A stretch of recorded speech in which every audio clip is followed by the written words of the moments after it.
ንግግራቸው ልቡን አደማው። አይናለም በአንድ በኩል እጇን ተይዛ አሻፈረኝ ትላለች፣ የምትፈነክትበት ነገር ለማንሳት ትንፈራገጣለች፣ ትሳደባለች። ቲፎዞቿ ደግሞ በሌላ በኩል ይወርዱበታል። ይህን ግርማ በንዴት አንዷን ለፍላፊ ሴትዮ ለመምታት ሲጋበዝ ሁሉም የማርያም ጠላት አደረጉት። ጮሁበት፣ ተፉበት፣ ዱላ ቢጤም ከወደ ኋላው አሳረፉበት። ደግነቱ ከመሃላቸው አንድ ሁለት ደህና ሰዎች አልጠፉም። ከጸቡ መሃል ገለል አድርገው ወስደው የሚደማ እጁን በፋሻ አስረው በታክሲ አሳፍረው ቤቱ ሰደዱት። ከና አይናለም ግቢ ወጥቶ ታክሲ ተሳፍሮ እስኪሄድ ድረስ የሰፈሩ ነዋሪዎች ስድብና ጫጫታ እንደተከተለው ነበር። በመንደር ውስጥ ታላቅ ወንጀል ሰርቶ እንደወጣ እንጂ ከፍቅረኛው ጋር እንደተጣላ ሰው አልነበረም ያዩት። የነዋሪዎቹ ስድብና ጩኸት እስካሁን ጆሮው ውስጥ ያስተጋባል። የማን ነው? ውጣ ከሰፈራችን! ድንጋይ ለመወርወር የሞከሩና በርቀት አቧራ የበተኑበትም ነበሩ። የእሁዱን አሳዛኝ ትርኢት ማስታወሱ የልቡን ውስጥ ህመም እያባሰበት ሄደ። ከእንግዲህ ከአይናለም ጋር በምንም አይነት ይቅርታ መታረቅ እንደማይችል ወሰነ እና በዚህ ምድር ላይ ተስፋ የማደርግበትና የመጓጓለት ነገር ምንድን ነው ሲል ራሱን ጠየቀ። በወደፊት ላይ ምንም አይነት የህይወቱ ተስፋ ሊታየው አልቻለም። ከመኖር ይልቅ ያለ መኖር የሚሻል መስሎ ታየው። ያልተሟላ ህይወት ከመኖር በድህንነት ይሻላል ወደሚል መደምደሚያ ደረሰ። ከዚያ በፊት ግን አንድ ሐሳብ መጣለት። ከመጥፋቱ በፊት ማጥፋት፣ ህይወቱን እንዲጠላ ያደረገችውን ሴት አጥፍቶ መጥፋት። ጊዜው ጨለማ በመሆኑ ለዚህ ተግባር የሚመች መሰለው። ስለት ነገር ይዞ ቤቷ ድረስ ሄዶ ኮቴውን ሳያሰማ በቀስታ መኝታ ክፍሏ ድረስ ገብቶ አይናለምን ከእንቅልፏ ቀስቅሶ ስለቱን ሲያሳያት፣ አይናለም ደንግጣ ጩኸቷን ልታቀልጠው ስትል ስለቱን በአፏ ትክክል ወድሮ ሲያስፈራራት፣ የስለቱ ስለት አይኖቿ ላይ እያብረቀረቀ እንባዋን ሲጠራው፣ ግርምዬ ጨክነህ አዎ ጨክኜ አታደርገውማ ግርምዬ አታረገውም። ላደርገው ነው እንጂ ላደርገው። ጥርሱን ነክሶ ስለቱን በደረቷ ትክክል ሲሰድ አይናለም አንዴ አቃስታ ጸጥ ስትል፣ ሕይወቷ ስታልፍ ጸጥ ረጭ። ግርማ የበቀል እፎይታ ተንፍሶ የበቀል ሳቅ ሳቀ። በሐሳቡ ያሰበውን ወይም ያየውን በተግባር ለመፈጸም ሲፈልግ ግን አንድ ፍርሃት ጨምድዶ ያዘው። አይናለም ቤት ደርሶ መኝታ ክፍሏ ሳይገባ ወይም ገና የውጭውን በር ሳያልፍ ጎረቤቶቿ የያዙት እንደሆነ ያለፈው ውርደት እጥፍ ድርብ ሆኖ ሊደገም ነው። እጁን ከነስለቱ ይዘው ለፖሊስ በመስጠት ፈንታ ምናልባት እዚያው አናቱን ብለው ሊገድሉትም ይችላሉ። ከዚህ ሁሉ ውርደት ቢቀርስ ሳይዋረዱ በክብር ራስን መግደል ይቻል የለም እንዴ? አለና ራሱን ጠየቀ። ይቻላል አለው ጨለማውን ተንተርሶ አእምሮው ውስጥ የነገሰው ሰይጣን። ወደ ክቡር ሞቱ ከመሄዱ በፊት ሌላ ክቡር በቀላ የመበቀል ሐሳብ አእምሮው ውስጥ መጣለት። ቢያንስ አይናለምን በፎቶግራፏ ለመበቀል ፈለገ። አልበሙን አገላብጦ ደመቅ ብላ የተነሳችውን ጉርድ ፎቶግራፏን አገኘ። በመጠኑ ፈገግ ብላለች። ልበ ሙሉነት፣ በራስ መተማመንና ሴታዊ ኩራት ከፎቶግራፍ አነሳሷ ይነበባል። ግርማ በፍቅር የከነፈላትን ለትዳር ያጫትን አሁን ደግሞ በጥላቻ ያበደባትን ሴት ስዕል ሲመለከት እንደ አውሬ በጥርሱ መቦጫጨቅ አማረው። ነገር ግን ወደ አፉ ሲያቀርባት አፍንጫውን የሚገለማው መሰለው። የዳቦ ቢላዋ ፈለገና ፎቶግራፉን ጠረጴዛ ላይ አስቀምጦ ቁልቁል አፍጥጦ እየተመለከታት፣ እሷ ፈገግ እንዳለች ሽቅብ እየተመለከተችው በቢላዋ አይኖቿና ጉንጮቿ ላይ ከጨቀጨቀባቸው በኋላ ወረቀቱን ቆራርጦ ጣለው። ጨረስኩ ብሎ ወደ ክቡር ሞቱ ለማዝገም ሲዝናና ደግሞ ሌላ ሐሳብ መጣበት። በሱ ሞት የሚጠየቁ ሰዎች ቢኖሩስ? ጓደኛው ተመስገን አብሮ በመኖሩ ሳቢያ ጥብቅ ምርመራ ቢደረግበትስ? በመስሪያ ቤቱ ከእሱ ጋር ጥቃቅን ግጭት የነበራቸው ሁሉ በምርመራ ቢሰቃዩስ? አዎ፣ ከመሞቱ በፊት ማንም በእሱ ዳፋ እንዳይገባ ትንሽ ነገር ጭሮ ማስቀመጥ አለበት። እሱ ከሞት አፋፍ ላይ ቆሞ የሌሎችን ሕይወት ለማዳን ማሰቡ እያስደሰተው ብዕርና ወረቀት ይዞ ጠረጴዛው አጠገብ ቁጭ አለ። እንዴት እንደሚጀምር ግራ ገብቶት ለጥቂት ጊዜያት ከወረቀቱ ጋር ተፋጦ ቆየ። አንዴ ከጀመረ በኋላ ግን መግቻ ልጓም አጣለት። በልቡ ውስጥ ያለውን ሁሉ ጎርፍ አጣጥቦ እንዳወጣለት የተሰማውን ሁሉ ጻፈ። ይህቺ ወረቀት በእኔ መሞት ሳቢያ ሌሎች እንዳይንገላቱ የተውኳት ማስታወሻ ናት። የኔ ገዳይ ራሴ ስሆን የሞት ምክንያቴ ደግሞ አይናለም እሸቴ ናት። አይናለምን ብትሆን የምሞትበትን ገመድ ሰጠችኝ እንጂ አንገቴ ውስጥ አላጠለቀችውም ወይም በሽጉጥ መታ አልገደለችኝም። እኔው በእኔው እጅ እንድሞት አበረታታችኝ። ለዚህም ቢሆን አትፍረዱባት። የመኖሬ ትርጉም ጠፍቷት ከመኖሬ ያለ መኖሬ እንደሚሻል ታውቋት ይሆናል። እውነት ግን የምኖረው ለምን ነበር? ቤት የለኝም፣ ትዳር የለኝም፣ ልጆች የሉኝም። ከፍቅር ደግሞ ፍቅር አላደለኝ። የወደድኳቸው ሁሉ እየቀለዱብኝ ይሸሹኛል። ለሰው ልጅ አንድ ነገር ፈጥሮ ለማለፍ ማህበራዊ ኑሮዬን ሰውቼ ጨርቄን ጠቅልዬ ላቦራቶሪ የገባሁ ምሁርም አይደለሁም። ለእንጀራዬ ሮጬ የማድር አንድ ተራ የመንግሥት ሠራተኛ ነኝ። ምንም አልነበርኩም፣ አሁንም ምንም አይደለሁም፣ ወደፊትም ምንም አልሆንም። ያለፈውንና የዛሬን ምንም ያልሆነ እኔነቴን ችዬው ኖሬያለሁ። በወደፊት ላይ ምንም የመሆን ተስፋ አጥቼ መኖር ግን አልፈልግም። እንደ ከብት በምግብና ውሃ ብቻ ዕድሜን ማቆየት አስጠላኝ። ሰው ነኝና የመኖር ግብ ሊኖረኝ ይገባል። ብዙም አልተመኘሁ። አፍቅሬና ተፈቅሬ ትዳር ይዤ ልጆች ወልጄ አስተምሬ ለፍሬ ማብቃት እንደ ጥቂት ጠበብቶች ሳይሆን እንደ አብዛኛው ተራ ሰው ተራ ግብ ነበር ያለምኩት። ዕድሌ ይችን ያህል እንኳን ነፈገችኝ። 4 ያፈቀርኩ፣ 4ቴም ፍቅሬ ተናቀ። ተዋረድኩ፣ ተባረርኩ። መጀመሪያ ያፈቀርኳት ሴት 4 ዓመት አብረን ከቆየን በኋላ በቤተሰቦች ያስገዳጅነት ሌላ ወንድ ላገባ ነው፣ በጣም አዝናለሁ አለችኝ። ተቃጠልኩ። ጓደኞቼ ሴት ሞልቷል ተዋት አሉና አጽናኑኝ። ምን እንደበደልኳት እንጃ ይባስ ብላ ሰርጓን ጠራችኝ። እኔም ምን እንዳጃጃለኝ እንጃ ከጓደኞቼ ተደብቄ ሰርጓን ለማየት ሄድኩኝ። አልበላሁም፣ አልጠጣሁም፣ አልዘፈንኩም። የኔን ምኞት ሌላ ሰው ሲያደርገው አይቼ የሐዘን ሳቅ እየሳቁ ተመለስኩ። ከሁለተኛዋ ፍቅረኛዬ ጋር ደግሞ 6 ወር ቆይተናል። እኔ በማሰበው መንገድ ስለማታስብ ተጣላን። ያለ የሌለ ገንዘብ በአንድ ማታ ተሟጦ ካላለቀ እንቅልፍ አይወስዳትም ነበር። ለጌጥ ሟች በመሆኗ በሱቆች መስታወት ላይ ያየችውን ነገር ሁሉ ማለፍ አትችልም። ያም ሁሉ ሆኖ እወዳት ስለነበር ልመክራትና ላስመክራት ሞከርኩ እንጂ አልተጣላኋትም። ፋራ ነገር መሰልከኝ፣ አዝናለሁ ብላ ተወችኝ። እሷ እንኳ በአቅሟ ተወችኝ እንጂ አልተውኳትም። ከሦስተኛዋ ፍቅረኛዬ ጋር ዓመት ቆየን። እስከማስታውሰው ድረስ ግንኙነታችን ቆንጆ ነበር። ትዳር ማሰቤንና ቤት ለማሰራት ማስጀመሬን እያየች ምንም ሳታማክረኝ ሹልክ ብላ ከባህር ማዶ ሄደች።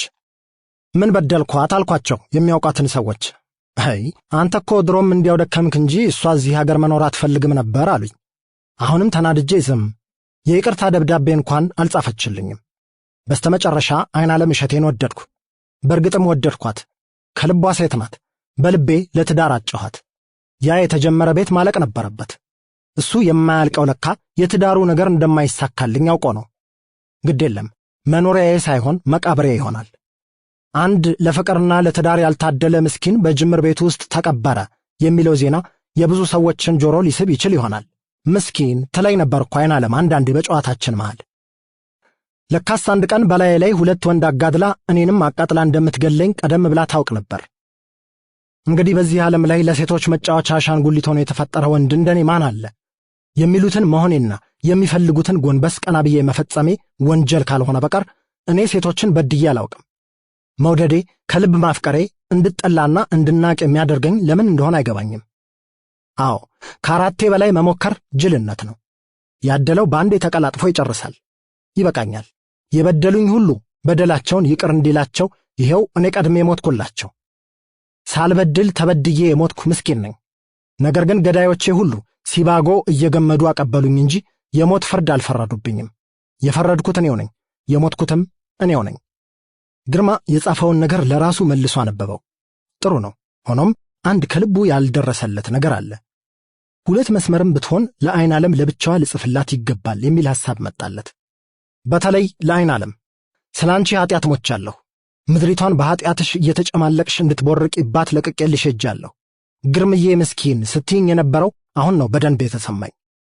ታዲያ ላንቺስ ቢሆን ስንት ጀግኖች ሞተውልሽ በአንድ ምስኪን ላይ መቀለድ ምን ይጠቅምሻል? እወድሽ ነበር። የፍቅር መቤቴ ሆነሽ ቆይተሻል። አሁን ግን ስሞት የመጨረሻውን ጥላቻ ጠልቼሽ ነው የምሞተው። ቻው። ግርማ ተከስተ። ወረቀቱን አጣጥፎ ኤንቨሎፕ ውስጥ ጨመረና መሃል ጠረጴዛው ላይ እንዲታይ አድርጎ አስቀመጠው። ተመስገን ጠዋት ሲነሳ ያገኘዋል። ደብዳቤውን ከፍቶ የአንድ ውድ ጓደኛውን ሞት በጠዋቱ ሲያነብ ምን ይሰማው ይሆን? አሁን ግርማ ከራሱ ይልቅ ለተመስገን ብቸኝነትና ስቃይ አዘነ። 2 መኝታ ክፍልና 1 ሳሎን ያላትን ይህችን ቤት ተከራይተው በአንድ ላይ ሲኖሩ 5 ዓመታቸው ነው። ሁለቱም ወንደላጤነታቸውን እያስታመሙ እንደ አንድ እናት ልጆች ተዋደው ነበር የኖሩት። አብረው ሲኖሩ 5 ዓመታት ብቻ ይሁን እንጂ ጓደኝነታቸው ከ13 ዓመታት በላይ ሆኖታል። በእርግጥም ተመስገን ሐዘን ይሆንበታል። ያም ሆነ ይህ ግርማ ወስኗል። ወደ መኝታ ክፍሉ ሄዶ በተኛበት ሊሰናበተው ሲል ተመስገን ከባድ እንቅልፍ ላይ መሆኑን ሲመለከት ቀናበት። የሰላም እንቅልፍ። ብርድ ልብሱን ቀስ ብሎ ገለጥ አደረገና ጉንጩ ላይ ሳመው። ተመስገን በእንቅልፍ ልቡ ጉንጩ ላይ ትንኝ ያረፈበት መስሎት በእጁ ተከላከለና ብርድ ልብሱን ወደ ጭንቅላቱ ስቦ ተከናነበ። ሞትን አልፈልግም እምብየው ማለት ነው እንዴ? እኔ እንደሆነ ቆርጫለሁ አለ ግርማ በሐሳቡ። ቻው አዛኝ ጓደኛዬ። በክፍሉ ውስጥ ተዟዙሮ ሳጥኑን ሁሉ በርብሮ ገመድ አጣ። መቼም በዚህ ምክንያት የሞት ውሳኔውን ሊያጠፍ ወይም ሊያራዝም አይችልም። የልብስ መስቀያ ኮረንቲ ገመድ በረንዳው ላይ መኖሩ ትዝ አለውና ቢላዋውን ይዞ ወጥቶ ቆርጦ ተመለሰ። ሸምቀቆ ለማሰር ሲሞክር የቆሰለው ግራ እጁ አጥብቆ ለመያዝ አስቸገረው። ሆኖም ግርማ አልተበገረም። በጥርሱ ረዳትነት ጠንካራ ሸምቀቆ አበጀ። በአንገቱ ልክ መጥኖ አሁን የቀረው የሚያንጠለጥለው እንጨት ፈልጎ አንገቱን ሸምቀቆው ውስጥ ማስገባት ብቻ ነው። ይህን ቤቱ ውስጥ እንዳያደርገው ተመስገን ጧት ሲነሳ ይደነግጣል ብሎ ፈራ። ከግቢው ራቅ ብሎ ለማድረግ ወሰነና ባትሪ ይዞ ወጣ። ምቹ ቦታ ፈልጎ ገመዱን እንጨት ላይ አስሮ ከፍ ብሎ ወደ ሸምቀቆው ቀርቦ የሚቆምበትን ርብራብ ሰርቶ ከጨረሰ በኋላ የተለያዩ ድምጾችን የሰማ መሰለው። ምን ነው ግርማ? ምን ነው? ለዚህ የሚያበቃ መሆኑን ባውቅ ኖሮ አልነግርህም ነበር እኮ። ደግሞስ ለዚህ ችርካሽ ነው ራስን የምትሰቅለው? ጓደኝነቴን የምታከብረው ከሆነ የዛሬን እሺ በለኝ። እንዲህ አይነቱ ሰይጣናዊ ምኞት ይቅርብህ። ይልቅስና ወደ ቤት እንግባ። አትቀልድ እባክህ የኔ ተመስገን። ይልቅ ቻው። ምን ነው ግርምዬ? ምን ነው? ለስንት ነገር ስናስብህ ገና ወግ ማዕረግህን እናያለን፣ ልጆችህን እንስማለን፣ የሀገርና የወገን ተስፋ ትሆናለህ፣ የእኛንም የዘመዶችህንም ስም ታስጠራለህ ብለን ስናስብ በአንዲት ሴት ምክንያት ተቀጭተህ ልትቀር። አይሆንም ግርምዬ፣ አይሆንም። ማንን ደስ ይበለው ብለህ፣ ለማን ይድላው ብለህ። አታላዝኑብኝ ባካችሁ ዘመዶቼ። ይልቅ ቻው። ምን ነው ግርምሽ? እኔ እኮ እንዲህ ትጨክናለህ ብዬ አልገምትም ነበር። የዋህ ትመስለኝ ነበር፣ ሩሩህ ትመስለኝ ነበር። ከልብህ እንደምታፈቅረኝ ያውቃለሁ። ጥፋተኛ ነኝ። እግርህ ላይ ወድቄ ይቅርታ ጠይቀሃለሁ። አይን ዓለም፣ የዋህነቴን ያህል ጨካኝ መሆኔን እንድታውቂው ፈልጋለሁ። በደልሽ ከይቅርታ በላይ ስለሆነ ይቅርታ አላደርግልሽ። እንደኔ የሚይዝሽ ወንድ እግርሽ እስቲነቃ በትሄጂ እንደማታገኝ ላሳይሽ ፈልጋለሁ። ቻው። አንተ ከሞትክ በኋላ ምኑን የምታሳየኝ ግርምዬ? ከሞትክ እኮ በድን ነህ። በቃ የምታሳየኝን ነገር ቆመ ማየት አለብህ። ይቅር በለኝ። ሥጋዬ መጫወቻሽ ሆኖ ስለኖረ ቆሜ ላሳይሽ አልችልም። በመንፈሴ ነው የማሳይሽ፣ በነፍሴ ነው የምፋረድሽ። ቻው ቻው ቻው። አእምሮ ውስጥ የተሰባሰቡት ሰይጣኖች እያጨበጨቡና እየጮኹ በውሳኔው እንዲጸና አበረታቱት። ርብራቡ ላይ ቆሞ አንገቱን ሸምቀቀው ውስጥ ካስገባ በኋላ ርብራቡን በእግሩ አንሸራተተው።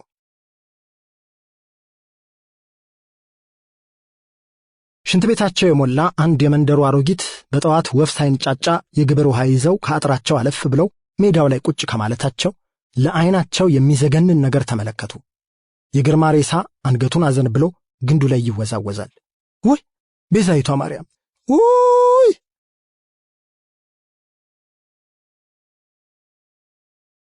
12 ቼቶ በጠዋት ተይዘዋልና። የሥራ ጓደኛው የጠዋት ሰላምታ ሰጥቶት ትንሽ ቀላልዶ ለማለፍ ፈልጎ ነበር። መቶ አለቃ ጌታውን ግን አእምሮው ገና በጠዋቱ ተወጥሮ ስለነበር ግንባሩን አልፈታም። ጠረጴዛው ላይ ዘርግቶ የሚያነበው ወረቀት ሐሳቡን ሙሉ በሙሉ እንደወሰደበት ያስታውቃል። ይቅርታ ትንሽ ከበድ ያለ ሥራ ገጥሞኝ ነው ብሎ ጓደኛውን ከአንገት በላይ በሆነ ፈገግታ ሸኘው። የሚያነበው የግርማን ደብዳቤ ነበር። ገና ቢሮው ሲገባ በሩ ላይ ጠብቆ የሰጠው ተመስገን ነው። ግርማን በሥነ ሥርዓቱ ከቀበረ በኋላ በዓይን ዓለም ምክንያት የተጋደሉትን ሁለት ሰዎች ጉዳይ የያዘውን ጣቢያ ሲያጠያይቅ ነው ያመሸው። የጓደኛው ሞት ክፉኛ እንዳብከነከነው ሁለመናው ያስታውቅ ነበር። መቶ አለቃ ጌታውን የግርማን ጽሑፍ ሁለቴ ካነበበ በኋላ ወረቀቱን አጣጥፎ በተመሰቃቀለ ስሜት ጣራጣራውን ይመለከት ጀመር። ዛሬ የመጀመሪያ ሥራው አድርጎ የያዘው አቶ ከበደ መሸሻን ማነጋገር ነበር። ለዚሁም የመጥሪያ ወረቀት ልኳል። ለሁለቱም ሟቾች የቅርብ የሆኑትንና የቅርብ ግንኙነት የነበራቸውን ሰዎች ማነጋገር የምርመራ ሥራው መንደርደሪያ አድርጎታል። ከዚህም በተጨማሪ በጎን በኩል የሚደርሱትን ጥቆማዎችና አስተያየቶች እየተቀበለ ያስቀምጣል። የጣቢያው አዛዥ ይህን ጉዳይ በእሱ ላይ ስለጣሉት ተግቶ እየተከታተለ ነው። አሁን ግን ግራ ያጋባው ተጨማሪ ችግር መከሰቱ ነው። ግርማ በዓይን ዓለም ምክንያት መሞቱን ሲያስብ እስካሁን የምርመራው ምንጮች ከሚመሩት መንገድ ውጪ ማሰብ ሊኖርበት ነው። ወደ ነገሩ እየቀረበ በሄደ ቁጥር ነገሩ እየራቀው የሚሄድ መሰለው። ሆኖም መቶ አለቃ ጌታሁን ለአፍታ ያህል እንኳ የሽንፈት ምልክት አላሳየም። የምርመራ ሥራ የሚያስደስተው መቼ እንደሆነ ያውቃል። አንዴ የነገሩን ውል ካገኘ በኋላ ሁሉም እንደ ሹራብ ክር እየተተረተረ ይወጣል። መርማሪው ይህን እያሰበ ጥቂት እንደቆየ አቶ ከበደ መሸሻ ሰዓቱን አክብሮ ልክ 2 ሰዓት ተኩል ላይ ደረሰ። መቶ አለቃውም ብድግ ብሎ ተቀበለው። አረፍ ይበሉ ጌታዬ። ባዶ ወረቀትና ስክሪፕቶ ይዞ ወዲያውኑ ሥራውን ጀመረ። የተጠሩበትን ጉዳይ ያወቁት ይመስለኛል። አዎ፣ በደብዳቤው ላይ ተገልጾልኛል አለ ከበደ ኮራ ብሎ። እሺ፣ ሙሉ ስምዎን ቢነግሩኝ? ከበደ መሸሻ። ዕድሜዎ? 52። ለጡረታ 3 ዓመት የቀረው አለ መርማሪው በልቡ። የአቶ ከበደን የተደላደለ ሰውነትና የወዛ ፊት ሲመለከቱት ገና 40 ውስጥ ያለ ነው የሚመስለው። በትዳር ላይ ኖት? አዎ፣ 4 ልጆች አሉኝ። ሥራው? የውጭ ሀገር ዕቃዎች ማከፋፈያ ድርጅት ዋና ሹም። የትምህርት ደረጃው? እሱ ደግሞ ምን ያደርጋል? ሐጂ ከሪም ስለ ንብረታቸው መጠን መጠየቅ እንደማይወዱት ሁሉ አቶ ከበደም ስለ ትምህርት ደረጃው መጠየቅ አይወድም። የቅርቡ ሰዎች ሲጠይቁት በቀጥታ ያቆመበትን ክፍል በመናገር ፋንታ ከሌላ መጠገኛ ይጀምራል። በመጀመሪያ በአሁኑ ጊዜ የትምህርቱ አሰጣጥ ደረጃ መውደቁንና በእሱ ዘመን እጅግ ከፍተኛ እንደነበር ይናገራል። ከዚያ በኋላ ደግሞ በልጅነቱ ሥራ እንደተቀጠረና በተለያዩ መስሪያ ቤቶች ያካበታቸውን የአስተዳደር ኮርሶችና የሥራ ጉብኝቶች ይዘረዝራል።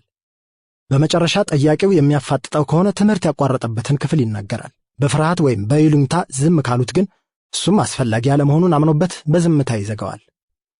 የትምህርት ደረጃው? አለው እንደገና መርማሪው። እዚህ ለተፈለግኩበት ጉዳይ ምን ይጠቅማል ብዬ እኮ ነው ካለ በኋላ በልቡ ወይስ በስተርጅና ሥራ ልታስቀጥረኝ ነው ሲል ተበሳጨ። ለእኛ ሥራ የሚያስፈልግ መስሎ ስለታየኝ ነው። 10ኛ ክፍልን አጠናቅቄያለሁ። የእኛን ዘመን 10ኛ ማለቴ ነው። አሲድ ሳቁን አከል አደረገበት። መቶ አለቃው ገርሞት ይህን ያህል ዓመት በሥራ ላይ ሲቆዩ ትምህርትዎን ለማሻሻል ለምን አልሞከሩም ብሎ ሊጠይቀው ነበር። ሆኖም ከምርመራ ሥራው ጋር የሚያያዝበት ምንም መንገድ ባለመኖሩ በዝምታ ለመዋጥ ተገደደ። አእምሮው ግን ማሰላሰሉን አልተወም። ዕድሜና የሥራ ልምድ ራሱን የቻለ ዩኒቨርሲቲ ነው። በትምህርት ብቻ ከላቁት ሰዎች ይልቅ በዕድሜና ልምድ ሥራውን የተካኑት ሰዎች ጠንካራ የአስተዳደር ዘይቤ ሲጠቀሙ ይታያል። ነገር ግን ዕድሜና ልምድ በትምህርት ቢታጀቡ ውጤታቸው ምንኛ ባማረ ነበር። ትምህርት ያለፈውንና የአሁኑን የሚያገናኝ ድልድይ ነው። ደንቦች፣ ስልቶች፣ ዘዴዎችና የአሰራር ጥበቦች በትምህርት ያድጋሉ፣ ይሻሻላሉ፣ ይለወጣሉ። ያለ መማር ማለት ያለ መለወጥ ማለት ነው። ያለ መለወጥ ደግሞ በአንድ አይነት ስልትና ዘዴ መንገታገት ማለት ነው። መማርን ካልወደዱ በተማረም ሰው ላይ መልካም አመለካከት አይኖርም። ይህ አለመማር የሚፈጥረው ውስጣዊ የሥነ ልቦና ችግር ነው። ትምህርት ዕድሜ የሚወስነው ነገር ባለመሆኑ ያለፈውን ከአሁኑ ጋር ለማጣጣምና ስብዕናን የተሟላ ለማድረግ መማር። ከሟቹ አቶ ዘካርያስ በእውነቱ ጋር የነበራቸውን ግንኙነት ቢገልጹልኝ በማለት መቶ አለቃው ወደ ዋና ጥያቄው ገባ። በመስሪያ ቤት ውስጥ የበታች ሠራተኛዬ ነበር። በሥራ ላይ ከአቶ ዘካርያስ ጋር የሚያጋጫችሁ ነገር ተፈጥሮ ያውቃል? አልፎ አልፎ የት ይቀራል። ሆኖም ግጭታችን በመስሪያ ቤት ሥራ ጉዳይ እንጂ በሌላ ባለመሆኑ ወዲያው ይረሳል። አቶ ዘካርያስ በሥራቸው ላይ የነበራቸው ጸባይና ከሠራተኞች ጋር የነበራቸውን ግንኙነት ቢገልጹልኝ። በእርግጥ ዘካርያስ ጠንካራ ሠራተኛ ነበር። ትምህርቱም ችሎታውም ነበረው። ይሁንና ግትር በመሆኑ በአሰራር ረገድ አንዳንድ ችግሮች ይከሰቱ ነበር። ምናልባትም በትምህርቱ በጣም ስለሚመካ ይመስለኛል ግትርነቱ የሚጎላበት። አየህ፣ ከበታች ሠራተኞችም ሆነ ከበላይ አለቆች ጋር በሚኖር ግንኙነት ሁልጊዜ ግትርነት አያዋጣም። በዲፕሎማሲ የሚሰሩ ሥራዎች ይኖራሉ። አንተም ሳትጎዳ ሥራውም ሳይበደል እንዲቆይ ማድረጊያ አስተዳደራዊ ስልቶች አሉ። ይህ ነበር ዘካርያስን የሚያቅተው። በተረፈ ከሰው የማይደርስና የማይተናኮል ጨዋ ሰው እንደነበር መመስከር እችላለሁ። ስለ አቶ ዘካርያስ አስቸጋሪነት ለበላይ አካል ደብዳቤ የጻፉበት ጊዜ አለ? አቤት። ጥያቄውን ሳይሰማ ቀርቶ ሳይሆን ለማሰቢያ ፋታ ለማግኘት ነበር። መቶ አለቃው ጥያቄውን ደገመለት። አዎ ጽፌአለሁ። የደብዳቤው መንፈስ ምን ነበር? አቶ ዘካርያስ ተግሳጽ እንዲሰጣቸው ወይንስ ከእርሶ ክፍል እንዲቀየሩ? ጥያቄው ራሱ መልሱን የያዘ በመሆኑ መርማሪው በመረጃ ላይ መመርኮዙን አቶ ከበደ ወዲያው አወቀ። ጥያቄው የበላይ አካል ጥያቄ መሰለኝ። እኛም እንድንጠይቀው የበላይ አካል ጠይቆን ነው ባልታወቀ ምክንያት የሁለቱም ድምፅ ሻከረ። በእርግጥ የጻፍኩት ደብዳቤ ከኔ ክፍል እንዲቀየርልኝ ነበር። ምክንያቱም ያው በግትርነቱ የሚፈጥራቸው የአሰራር ችግሮች ናቸው እንጂ ሌላ አይደለም። እሺ፣ አቶ ዘካርያስና ወይዘሪት አይናለም በመስሪያ ቤት ውስጥ የነበራቸውን ግንኙነት ያውቃሉ? የሥራው ጸባይ ያገናኘው ነበር። እንግዲህ ሌላውን መገመት ያስቸግራል። ግምትህን ተናገር ካልከኝ ግን እሺ ይንገሩኝ።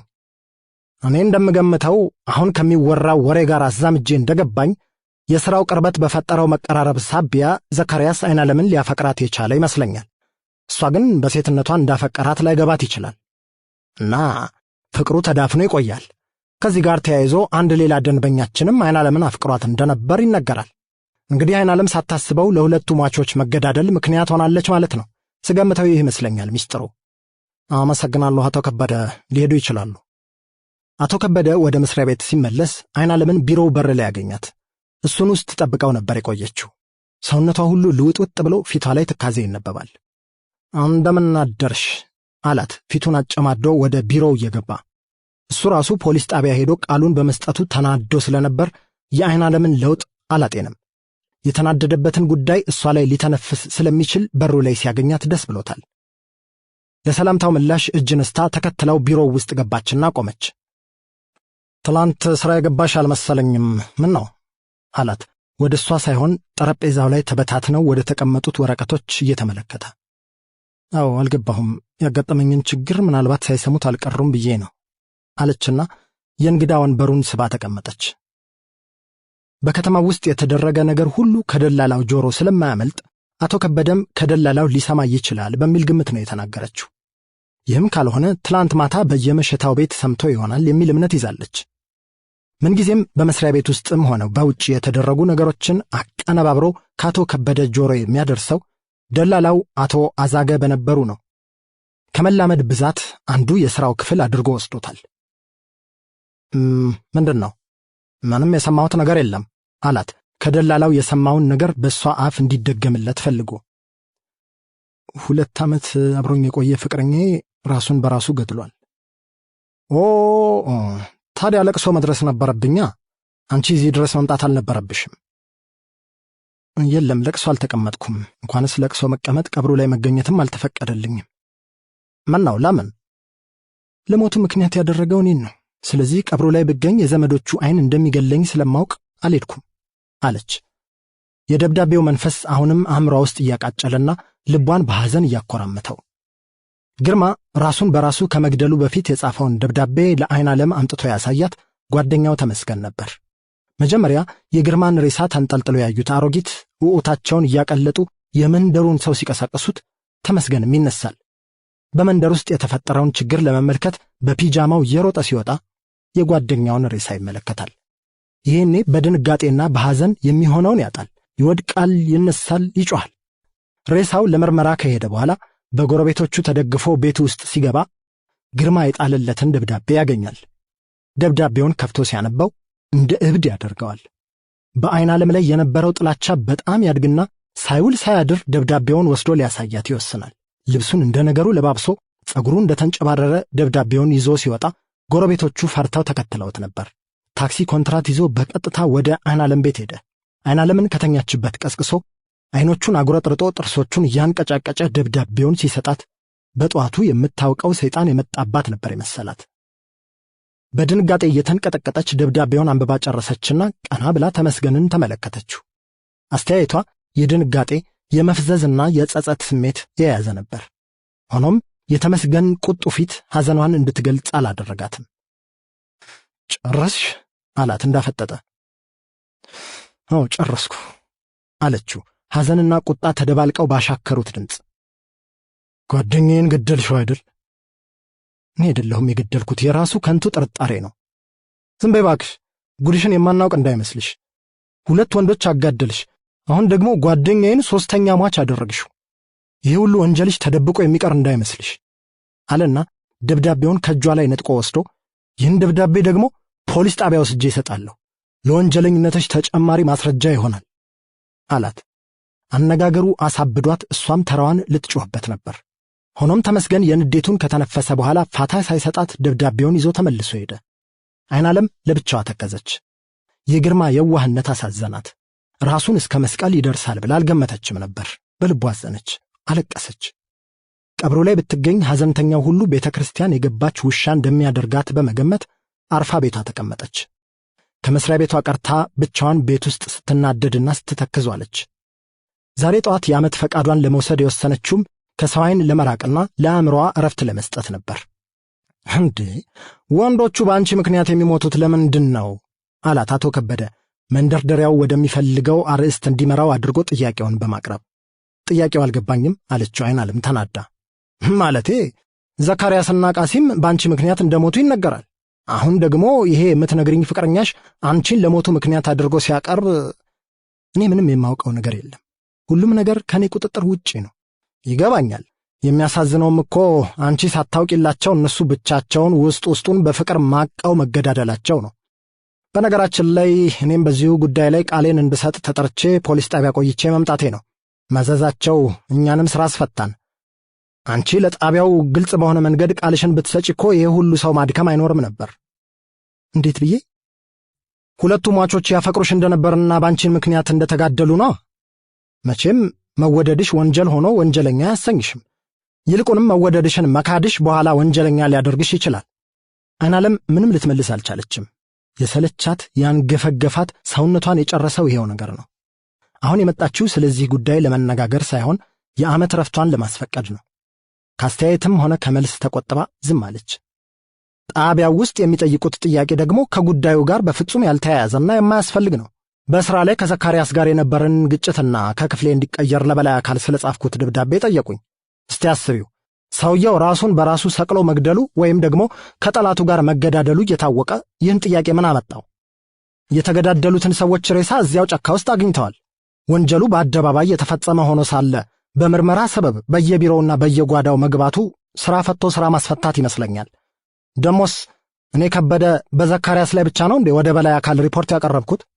ሥራውን በበደለ ሠራተኛ ላይ ምን ጊዜም ሪፖርት እንዳቀረብኩ ነኝ። የዘካርያስን ብቻ የምትጠየቅበት ምክንያት ምንድን ነው? ጩኸቱ አይናለምን አስደነገጣት። እንደ ዋዛ የጀመረው ንግግር ከውስጡ እያስቆጣውና እየከነከነው በሄደ ቁጥር ገጹ ሁሉ መለዋወጥ ጀምሮ ነበር። የንዴቱን ተነፈሰባት እንጂ የሚናገረው ነገር አይናለምን አይገባትም፣ ወይም እሷ መልስ የምትሰጥበት ጉዳይ አይደለም። እዚያው ጣቢያው ውስጥ አልቋል።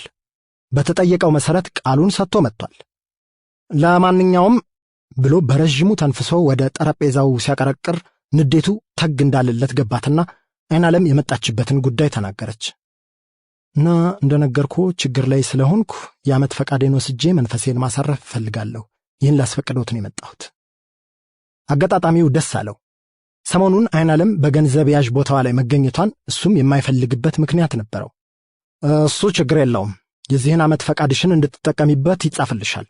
ይሄ ውጥንቅጥ ነገር መልክ የሚያገኝበትን መንገድ ግን ብታስቢበት ይሻላል።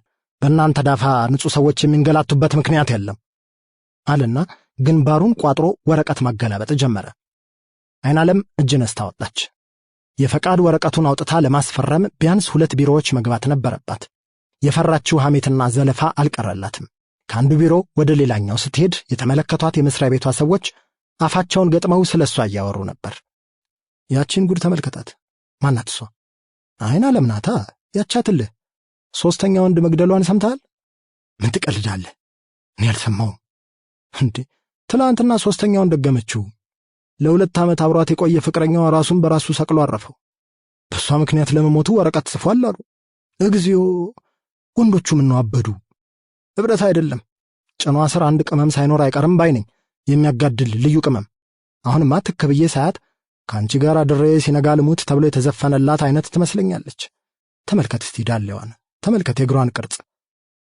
ታዲያ ቢሞቱላት ምን ይፈረድባቸዋል? አንተም ከጀልካት መሰለኝ። ጎመን በጤና። አረ የጮማ ብስና በሞተ ቆርጣ ይሆናላ።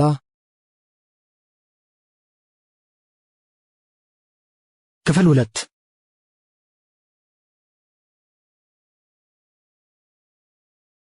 13 ዕለቱ እሁድ የታህሳስ ገብርኤል ነው። ክፍሌ በጠዋት ተነስቶ ጺሙን ለመላጨት ይዘገጃጅ ጀመር። እናቱ ቁልቢም ባይደርሱ እዚሁ አዲስ አበባ ለማንገስ ቀደም ብለው ሄደዋል። ሌሊት ተነስተው ሲንጎዳጎዱ ክፍሌ ሰምቶ ነበር።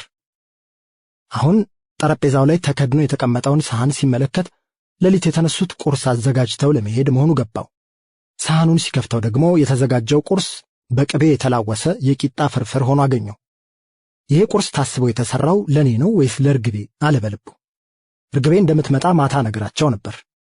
የእናትነት ጭንቀታቸውና ምኞታቸው ለአንድ አፍታ ታሰበው። ገብርኤልም የሄዱት ስለታቸውን ሊያደርሱ ጭምር መሆኑ ገብቶታል። ክፍሌ ከአእምሮ ህመሙ እንዲያገግምላቸው ያልተሳሉት ታቦት የለም። ለሱ ሰው መሆን እሳቸው በድህነትና በስተርጅና የሚያደርጉትን መፍጨርጨር እያሰላሰለ መላጫውን አዘገጃጅቶ ወደ መስታወቱ ቀረበ። የራሱ ምስል ከመስታወቱ ውስጥ ሲያፈጥበት ስለ እናቱ ማሰቡን ትቶ ከራሱ ጋር መነጋገር ጀመረ። የአእምሮ ህመሙ ተሽሎት ወደ ሥራው ተመልሷል። ቀን እየገፋ በሄደ ቁጥር የዘካርያስ ሐዘን እየቀነሰለት መንፈሱ እየተረጋጋ መጥቷል። ከሐዘኑ የተጽናናው በቀን መግፋቱ ብቻ ሳይሆን ርግቤን በምትኩ በቅርብ በማግኘቱ መሆኑን ልቡ ያውቀዋል። ይሁንና ስለ ርግቤ ሲያስብ በልቡ ውስጥ አንድ አዲስ ስሜት መንፈራገጥ ከጀመረ ውሎ አድሯል። እንግዳ ስሜት ነው። እሷን ሲያያት ስትመጣለት መላ ሰውነቱ በደስታ ይወረራል፣ መንፈሱ ይቦርቃል። ተቀራርበው ሲያወሩ ግን የልቡን ለመጫወት የሚያስበውን ዘግዝኮ ለማውጣት ስሜቱን ለመግለጽ ይፈራል። መንፈሱ ከውስጥ ተጨንቆ በፍቅር ፍርሃት ሲንቀጠቀጥ ይሰማዋል። ርግቤ ካጠገቡ ስትሄድ ስትለየው ደግሞ ያዝናል። ስሜቱ ሁሉ ቀዝቅዞ ኩምትርትር ይላል፣ ሆዱን ባርባር ይለዋል። ምን ይሆን እንዲህ የሚያደርገኝ? እያወቅከው ለምን ትጠይቃለህ አለው በመስታወቱ ውስጥ አፍጥጦ የሚያየው ምስሉ። ምንድን ነው እሱ? ፍቅር ነዋ፣ ፍቅር። ታዲያ እኔ ርግቤን ባፈቅራት ምን አለበት?